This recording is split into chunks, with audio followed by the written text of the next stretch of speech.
ان عذاب ربک لواقع ما له من دافع، بے شک تیرے رب کا عذاب واقع ہو کر رہے گا. اور جب اللہ تجھے عذاب دینے کا فیصلہ کر لے تو اس وقت اللہ کے عذاب سے تجھے کوئی روک نہیں سکے گا.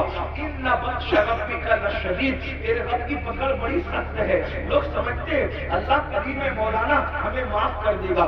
بے شک اللہ کریم ہے، اللہ رحیم ہے، اللہ ستار ہے، اللہ غفار ہے. لیکن کیا آپ کو یہ خبر ہے جن کی شکلیں قرآن کہتا ہے کہ سور کی طرح ہو گئی، جن کی شکلیں قرآن کہتا ہے کہ بندر کی طرح ہو گئی، ان کے بارے میں آپ نے قرآن پڑھا؟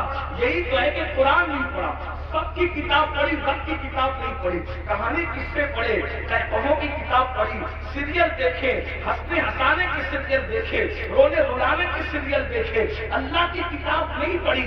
اللہ کی کتاب اٹھا کے پڑھو تو اس خجور خدا کی غیرت پتہ چلے گی. تم کیا سمجھتے ہو؟ گناہ کرنے والوں، خدا کے قسم کو چیلنج کرنے والوں، کیا سمجھتے ہو جن کی شکلیں قرآن کہہ رہا ہے کہ ہم نے سور اور بندر کی طرح کر دی تھی؟ وہ کون لوگ تھے؟ وہ پٹھان کے بچے تھے، وہ مغل کے بچے تھے، وہ شیخوں کے بچے تھے. کس کے بچے تھے؟ تمہیں پتا ہے کس کے بچے تھے؟ وہ مغل نہیں تھے، وہ پٹھان نہیں تھے، وہ شیخوں کے بچے نہیں تھے. جن کی صورت اللہ نے سور اور بندروں کی طرح کی وہ انبیاء کی اولاد میں باضابطہ ان کا نسب پہلے بیان کیا. وہ بنی اسرائیل تھے. اور بنی اسرائیل کون ہے؟ اسرائیل حضرت یعقوب کا نسل ہے. اور بنی اسرائیل مطلب اولاد یعقوب، اولاد یعقوب. اللہ اکبر. اور اولاد یعقوب کا مطلب کیا؟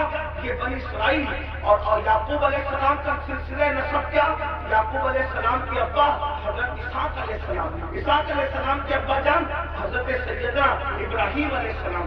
یہ ہے ان کا سلسلہ نسب. لیکن اللہ کو میں آپ سب کی توجہ چاہتا ہوں، اپنے بھائیوں کی بھی اور بہنوں کی بھی. میرے بھائیوں، جب نبی کی پیغمبروں کی اولاد گناہ کرے تو اللہ دنیا کے اندر ان کی شکل سور اور بندر کی طرح کر دے تو ہمارا کیا حال ہوگا، ہمارا کیا انجام ہوگا؟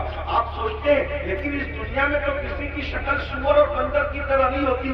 میں نے کہا الحمدللہ بالکل نہیں ہوتی.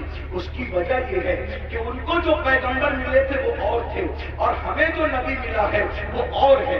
ہمارا نبی نبی الانبیاء ہے، ہمارے آقا سید الانبیاء ہے، ہمارے آقا محبوب خدا ہے. لیکن یاد رکھنا اس کا یہ مطلب نہیں کہ محبوب کی خاطر اگر دنیا میں شکلیں نہیں بگڑ رہی ہے تو قبر میں بھی نہیں بگڑے گی. ایسا نہیں ہے، قبر میں شکلیں بگڑے گی. اللہ کے رسول علیہ السلام نے فرمایا ہم نے شب معراج، آقا فرماتے ہم نے شب معراج جب جہنم کا مشاہدہ کیا تو ہم نے دیکھا کہ کچھ لوگوں کی شکل کتے کی طرح ہے، کچھ لوگوں کی شکل خنزیر کی طرح ہے، کچھ لوگوں کی شکل بندر کی طرح ہے. حضور فرماتے ہم نے شب معراج دیکھا. اللہ اکبر. اللہ سے ڈرتے کیوں نہیں؟ اللہ سے خوف کرتے کیوں نہیں؟ آگے میں آپ کو بتاؤں. اللہ اکبر. آقا کریم رؤوف الرحیم صلی اللہ علیہ وسلم ارشاد فرماتے ہیں کہ معراج کی شب ہم نے ایک منظر دیکھا. آقا فرماتے جنت کی سیر کی آقا نے اور جہنم کا مشاہدہ کیا. دیکھو یہ باتیں ہمیں نہیں پتا ہے، جس دن پتا چلے گی اس دن ہمیں احساس ہوگا.